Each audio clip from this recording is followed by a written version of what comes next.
மக்கள் போற்றும் மகத்தான தளபதிக்கு மக்களால் கிடைத்த வெற்றி சின்னம் விசில் சின்னம்.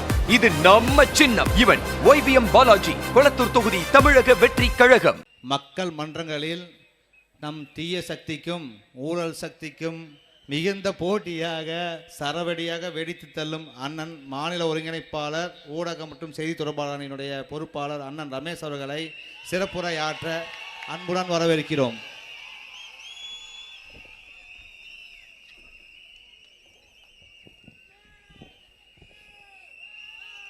அன்னை தமிழிற்கு முதல் வணக்கம். என் ஆருயிரான தலைவர் தளபதி அவர்களுக்கு உயிர் வணக்கம். எங்களை எல்லாம் வழிநடத்தி கொண்டிருக்கக்கூடிய பேரன்பிற்குரிய பொதுச் செயலாளர் அண்ணன் என் ஆனந்த் அவர்களுக்கு நன்றி கலந்த வணக்கத்தோடு, இந்த மண்ணின் மைந்தனாக இந்த மேடையில் எங்களுக்கெல்லாம் பேச வாய்ப்பளித்திருக்கக்கூடிய, தன்னுடைய அரசாங்க வேலையை துறந்துவிட்டு மக்கள் பணிக்காக அரசியலில் வந்து மக்கள் சேவை செய்ய வந்திருக்கக்கூடிய உங்கள் மண்ணின் மைந்தன் அண்ணன் அருண்ராஜ் ஐஆர்எஸ் அவர்களையும் நன்றி கலந்த வணக்கத்தோடு இந்த மேடையில் இருக்கக்கூடிய அனைவருக்கும் என்னுடைய வணக்கத்தை தெரிவித்துக் கொள்கிறேன். அதற்கு மேலே தனித்தனியாக வணக்கம் சொல்ல நேரம் இல்லாத காரணத்தினால் மன்னித்துக் கொள்ளும்படி கேட்டுக்கொள்கிறேன்.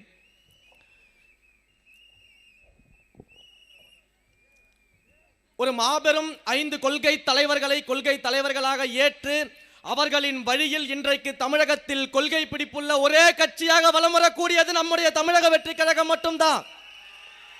இன்றைக்கு நாம் பேசிக் கொண்டிருக்கக்கூடிய இதே நாள்ல விருதுநகர்ல கோபாலபுரத்தின் மன்னராட்சி முதல்வர் அவர்களும் அவர் வீட்டு இளவரசர் அவர்களும் பேசிக் கொண்டிருந்தார்கள். கொள்கை இல்லாமல் இங்க பலரும் கூச்சலிட்டு கொண்டிருக்கிறார்களாம். அந்த மன்னராட்சி பரம்பரையில் வந்த கோபாலபுரத்து இளவரசர் ஐயா திரு உதயநிதி ஸ்டாலின் அவர்களே, இந்த மேடையில் இருந்து நேருக்கு நேர் சவால் விடுகிறேன். எங்களுக்கு எதிராக கொள்கையை பேசி நீங்கள் ஜெயித்து விட்டால் ஒரு காலமும் நடக்காது. என்ன ஜெயிக்கிறது? நடக்க போறது இல்லை. சரி, அதிகமாலாம் நம்ம கொள்கையெல்லாம் முன்னாடி சொல்லிட்டாங்க. ஒரே ஒரு விஷயத்தை மட்டும் எக்ஸாம்பிளுக்கு எடுத்துப்போம்.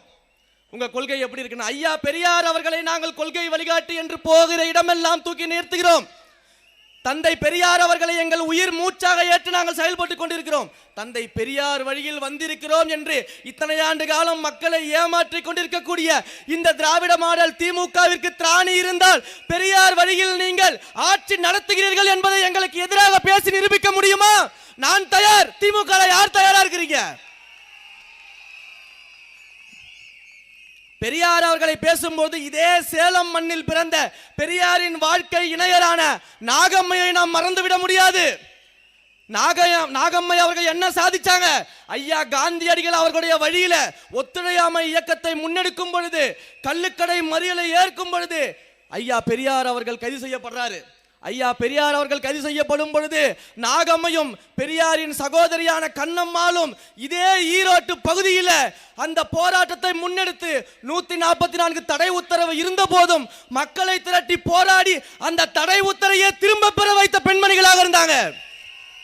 அன்றைக்கு காந்தியடிகள்கிட்ட கேட்கிறாங்க, இந்த போராட்டத்தை நீங்க நிறுத்தணும்னு சொல்லி கேட்கிறாங்க. அப்ப மகாத்மா காந்தியடிகள் அவர்கள் சொல்றாரு, இந்த போராட்டத்தை நிறுத்தணும்னா என்னால முடியாது, ஈரோட்ல 2 பெண்கள் இருக்காங்க, அவங்களால தான் முடியும்னு சொன்னாரு. அப்ப இப்படிப்பட்ட ஒரு போராட்ட களத்துல மதுவை ஒழிக்க போராடிய தந்தை பெரியார் வழியில் வந்த ஆட்சியை நீங்க நடத்துறீங்க அப்படின்னா 50,000 கோடிக்கு எப்படி சார் டாஸ்மாக்ல மதுபான விற்பனை பண்ணிக்கிட்டு இருக்கிறீங்க? டாஸ்மாக்ல மதுபான விற்பனை பண்றது உங்க வேலையா? அதுவும் புதுசா டாஸ்மாக்ல மதுபான விற்பனை பண்றது. எப்படி விற்பனை பண்றது? புதுசா வீரன் அப்படின்னு ஒரு பிராண்ட் கண்டுபிடிச்சு விற்பனை செய்யறது, ஷாப்பிங் மால்ல வெண்டிங் மிஷின்ல வச்சு சாராயத்தை விற்பனை செய்யறது, விளையாட்டு மைதானங்கள்ல இல்ல திருமண மண்டபங்கள்ல மதுபானங்களை கொடுக்கலாமான்னு சொல்லி புதிய திட்டங்களை சிந்திக்கிறது.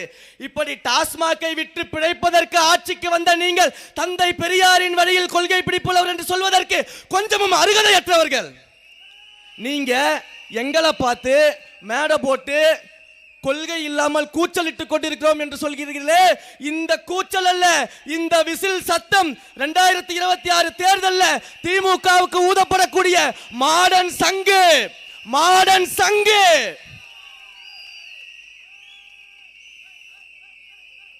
எந்த வேலையும் செய்ய முடியல. இதே தொகுதியில இருக்கக்கூடிய மாண்புமிகு சட்டமன்ற உறுப்பினருடைய பேட்டியை காலையில பார்த்துட்டு வந்தேன். ஒரு பேட்டி கொடுத்திருக்காரு மாண்புமிகு சட்டமன்ற உறுப்பினர், இந்த திருச்செங்கோடு சட்டமன்ற உறுப்பினர் அண்ணன் அருண்ராஜ் ஐஆர்எஸ் அவர்கள். இந்த தொகுதியில இந்த மக்களுக்கு எங்கெல்லாம் பிரச்சனை இருக்கோ அங்கெல்லாம் போய் நின்று அந்த பிரச்சனை சரி செய்யுங்க அப்படின்னு ஆட்சியிலும் அதிகாரத்தில் இருக்கவங்க முறையிட்டு கொண்டு இருக்கிறாரு. தினம் கேள்வி எழுப்புறாரு. அந்த கேள்விக்கே பயந்துட்டாங்க. ஆட்சி அதிகாரத்தில் இருக்கவங்க கேள்விக்கே பயப்படுறாங்க. இப்படி ஒரு சூழல் இருக்கும்போது அவர் பேட்டி கொடுக்கிறார். இந்த தொகுதியில் என்ன நடக்குது அப்படிங்கிறது எம்எல்ஏவான எனக்கு தான் தெரியும், நகராட்சி தலைவருக்கு தான் தெரியும். இவங்களுக்கு எப்படி தெரியும்? இவங்களுக்கு தெரிய வாய்ப்பு இல்லையே. நீங்க என்கிட்ட தானே வந்து சொல்லியிருக்கணும். அப்ப நான் எல்லாத்தையும் சரி பண்ணிருப்பேனே. அப்படியா? எல்லாத்தையும் சரி பண்ணிடுவீங்களா?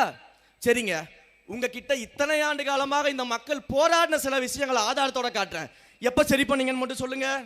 இங்க பாருங்க, கடந்த வாரம் உங்களுடைய தொகுதியில குடிநீர் வரலன்னு மக்கள் தெருவில் இறங்கி போராடி இருக்கிறாங்களே, இது உங்களுக்கு தெரியாதா சட்டமன்ற உறுப்பினர் அவர்களே?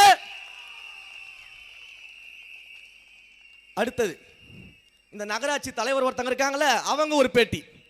எப்படி அருண்ராஜ் ஐஆர்எஸ் அவர்கள் தூய்மை பணியாளர்கள்லாம் போய் கேள்வி கேட்க முடியும்? அவர் தூய்மை பணியாளர்கள்லாம் கேள்வி கேட்க கூடாது, போலீஸ்ல கம்ப்ளைண்ட் பண்ணிடுவேன் அப்படின்ட்டு. அதே தூய்மை பணியாளர்கள் ஊதிய உயர்வு கேட்டு தெருவில் நின்று போராடினாங்களே, அப்ப நீங்க எங்கெங்க போனீங்க? அந்த தூய்மை பணியாளர்கள் கிட்ட நீங்களே பேசுறது கிடையாது. எங்க அண்ணன் பேசிக்கிட்டு இருக்காரு, அப்புறம் எதுக்கு உங்களுக்கு இந்த பயம் வருது? அவங்க கிட்ட நீங்க பேசியிருந்தா, அவங்களுக்கு தேவையான செஞ்சு கொடுத்திருந்தா ஏங்க பயப்பட போறீங்க? இதையெல்லாம் இங்க இருக்கக்கூடிய சட்டமன்ற உறுப்பினருக்கும் நகராட்சி தலைவருக்கும் தெரியாதா? ஏன் இதே சட்டமன்ற உறுப்பினர்கிட்ட இதையும் கேட்கிறேன். சாதாரண 1 மணி நேரம் மழை பெஞ்சாலே தெருவெல்லாம் தண்ணியா நின்று முட்டிக்கு மேல நிக்குது உங்களுடைய நகராட்சி. இத்தனை வருஷமா நடந்துகிட்டு இருக்குது. நீங்க ஆட்சிக்கு வந்ததுல இருந்து, அதிகாரத்துக்கு வந்ததுல இருந்து, இதை ஒரு ஆள் உங்ககிட்ட எடுத்துட்டு கொண்டு வந்து வர சொல்லணுமா? நியூஸ் எல்லாம் பாக்குறது இல்லையா? தெருவில் நீங்க போறது இல்லையா? உங்க கார் வந்து இந்த வெள்ளத்துல போறது இல்லையா? சொல்லுங்க. அப்ப இதை வந்து அவர்கிட்ட சொல்லணுமா? அவருக்கு எப்படி தெரியும்? எனக்கு தானே தெரியும். ஏன் எம்எல்ஏக்கு இதெல்லாம் தெரியாதா? இப்படி வெள்ளம் சூழ்ந்து நிற்கிறது தெரியாதா? அடுத்தது, இதே மக்கள் போன வருஷத்துல இருந்து போராடிக்கிட்டு இருக்கிறாங்க. இங்க வந்து கழிவுநீர் கால்வாயெல்லாம் அமைக்காதீங்க, இதை அமைச்சிங்கன்னா எங்களுடைய வாழக்கூடிய இடத்துக்கே பிரச்சனை ஆயிடும் அப்படின்னு மக்கள் போராடுறாங்க. அந்த போராட்டத்தையும் மீறி என்ன பண்றாங்க? கழிவுநீர் கால்வாய் அமைச்சிடுறாங்க. அமைச்சதுக்கு அப்புறம் மழை பெய்யுது, ஒட்டுமொத்த மக்களும் வாழவே முடியாம வீட்டுக்கு வெளியில வந்து நிக்கிறாங்க. அப்ப உங்களுக்கு தெரிஞ்சுதானே இதை செய்யறீங்க சட்டமன்ற உறுப்பினர் அவர்களே? அப்ப உங்களுக்கு எல்லாம் தெரியும்னு பேட்டி கொடுக்குறீங்க. இதை விட ஒரு மோசமான விஷயங்க, எல்லா ஊர்லயும் விவசாயத்துக்கு நெல் விளையும், காய்கறி விளையும். இந்த ஊர்ல எல்லாம் தெரியும் சொல்லக்கூடிய சட்டமன்ற உறுப்பினர் அவர்களுக்கு ஒண்ணு தெரியல பாருங்க. உங்க ஊர்ல 10 அடி உயரத்துக்கு கஞ்சா செடி வச்சு வளர்த்திருக்கிறாங்க. 10 அடி உயரத்திற்கு கஞ்சா செடி வச்சு வளர்த்ததே உங்களுக்கு தெரியலையே. அப்ப எங்களுடைய மக்களுடைய கஷ்டம் எப்படிங்க தெரியும்? இன்னொரு ஊர்ல 3 அடி உயரத்துக்கு கஞ்சா செடி வளர்த்திருக்கிறாங்க, இதே திருச்செங்கோட்டுல. இது எதுவுமே தெரியாத நீங்க எங்களுடைய அருண்ராஜ் ஐஆர்எஸ் அவர்கள் மக்களுக்காக கேள்வி எழுப்பினார்னா அவருக்கு எப்படி தெரியும்? என்கிட்ட தானே சொல்லணும், என் அலுவலகத்துக்கு தானே வந்திருக்கணும். இவ்வளவு ஆண்டு காலம் உங்க அலுவலகத்துக்கு வந்த இந்த ஒரு பிரச்சனையும் தீர்க்க முடியாத நீங்க இன்னைக்கு நாங்க வந்தா மட்டும் சொன்னா தீர்த்துருவீங்களா? இதுல வேற பேட்டி கொடுத்திருக்காரு. அந்த பேட்டியிலே சொல்றாப்புல, நாங்கள் 70 கோடி ரூபாய் அதற்காக நிதி ஒதுக்கியிருக்கோம், 35 கோடியில திட்டத்தை ஸ்டார்ட் பண்ணிட்டோம். இனிமே அண்ணன் சொன்னது போல அந்த கழிவு நீர்லாம் எங்கேயுமே தேங்கி நிற்காது, முதற்கட்டமா பணிகளை நாங்கள் துவங்கிட்டோம் அப்படிங்கிறாரு. இதுதான் தமிழக வெற்றி கழகம். 4.5 வருஷமா செய்யாதது எங்களுடைய அருண்ராஜ் ஐஆர்எஸ் கேள்வி எழுப்பின உடனே செய்ய ஆரம்பிச்சிட்டோன்னு பேட்டி கொடுக்க வச்சிருக்குல்ல, இதுதான் தமிழக வெற்றி கழகம். 4.5 வருஷம் செய்யாதது இப்ப செய்ய வச்சோம்ல, இதுதான் தமிழக வெற்றி கழகம். இப்படி இருக்கக்கூடிய ஒரு சூழல்ல ஒரு சட்டமன்ற தொகுதி, ஒரு நகராட்சி, அந்த நகராட்சியை ஆளக்கூடிய ஆட்சியாளர்கள் இருக்கிறாங்க. கேட்குறாங்க, அந்த ஆட்சியாளர் யார்கிட்டையும் பேசக்கூடாது. அவர் எனக்கே ஃபோன் பண்ணி டைரக்டா கம்ப்ளைண்ட் பண்றாரு. எப்படி பண்ண முடியும்? அப்ப உங்ககிட்ட கம்ப்ளைண்ட் பண்ணாம யார்கிட்ட கம்ப்ளைண்ட் பண்ண முடியும்? மு.க. ஸ்டாலின் கிட்ட கம்ப்ளைண்ட் பண்ணலாமா? நேரடியா மு.க. ஸ்டாலினுக்கே ஃபோன் பண்ணுவோமா? ஒரு அதிகாரியோட வேலை என்ன? மக்களால் தேர்ந்தெடுக்கப்பட்ட பிரதிநிதியோட வேலை என்ன? மக்கள் பிரச்சனையை கேட்கறதோட உங்களுக்கு என்ன வேலை இருக்கு? பிரதிநிதியோட வேலை என்ன நான் சொல்லட்டுமா? மக்களால் தேர்ந்தெடுக்கப்பட்டவருடைய வேலை என்ன நான் சொல்லட்டுமா? நான் சொன்னா கோவம் வந்துடும், தாவேகா காரங்க சொன்னா கோவம் வந்துடும், திமுக காரங்களே சொல்றதை கேட்குறீங்களா? கேட்டா உங்களுக்கு கோவம் வராதுல்ல? ஒரே ஒரு வீடியோ மட்டும் ப்ளே பண்ணி காமிச்சு ஓடிடுறேன்.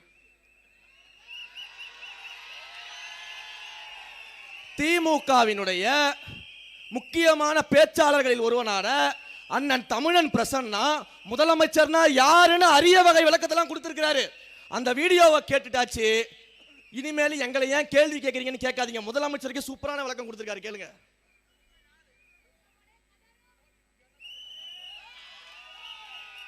ஒரே செகண்ட். கும்பா போலீஸுக்கு என்னலாம் வச்சிருந்தா கும்பா. எனக்கு வேலை செய்யறதுக்கு நான் நியமிச்சிருக்கிற முதல் வேலையாள் நீ. என்ன வேலையாள்? முதல் வேலையாள். என் வீட்டுல கக்கூஸ் அடைச்சிச்சு, என் வீட்டுல சாக்கடை அடைச்சி. முதலமைச்சர்னா யாரு? கும்பா. முதலமைச்சர்னா யாரு? கும்பா. போலீஸுக்கு என்னலாம் வச்சிருந்தா கும்பா. எனக்கு வேலை செய்யறதுக்கு நான் நியமிச்சிருக்கிற முதல் வேலையாள். இத நாங்க சொல்லல, உங்களுடைய திமுகவினுடைய பிரதான பேச்சாளர் சொல்லி இருக்கிறாரு. முதலமைச்சருக்கே இந்த நிலைமைன்னா சாதாரண நகராட்சி சேர்மன் உங்களை கேள்வி கேட்கதான் செய்வோம், பதில் சொல்லிதான் ஆகணும். கேள்வி கேட்க கூடாதுன்னு மிரட்டல அதட்டல வேலை இங்க வச்சிருந்தீங்கன்னா நீங்க மிரட்டல் அதட்டலுக்குலாம் பயப்படுறதுக்கு நாங்க மற்ற கட்சி கிடையாது. தமிழக வெற்றி கழகம் தலைவர் தளபதியின் தலைமையிலான தொண்டர் படை இது, தோழர்கள் படை இது. எங்ககிட்ட இந்த அச்சமே வேலைக்காகாது. அதோட என்னுடைய பேச்சை முடிச்சுக்கிறேன். ஒரே ஒரு விஷயத்தை மட்டும் சொல்லியிருந்தாங்க ரெண்டு பேருமே. உங்களுடைய எம்எல்ஏவும் நகராட்சி உறுப்பினர் சொல்லியிருந்தாங்க. அவர் என்னங்க கூட ஒரு 10 சின்ன பசங்களை வச்சுக்கிட்டு இப்படிலாம் பேசிக்கிட்டு வீடியோ போட்டுக்கிட்டு இருக்கிறாரு, அப்படிதானே? இங்க மட்டும் இல்லைண்ணே, 1000 மேடை ஏறினாலும் எத்தனை தடவை கேட்டாலும் என் மூச்சு இருக்க வரைக்கும் சொல்லுவேன். என்ன சொன்னீங்க? சின்ன பசங்களா? இந்த சின்ன பசங்க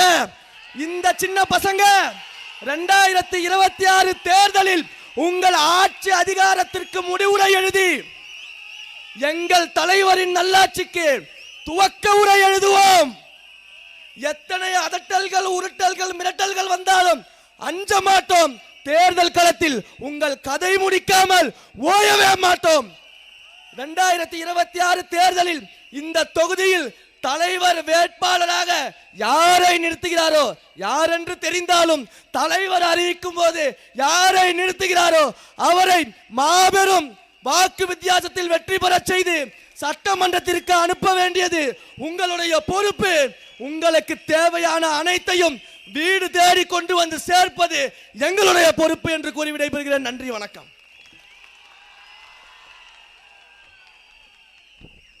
மக்கள் போற்றும் மகத்தான தளபதிக்கு மக்களால் கிடைத்த வெற்றி சின்னம் விசில் சின்னம்.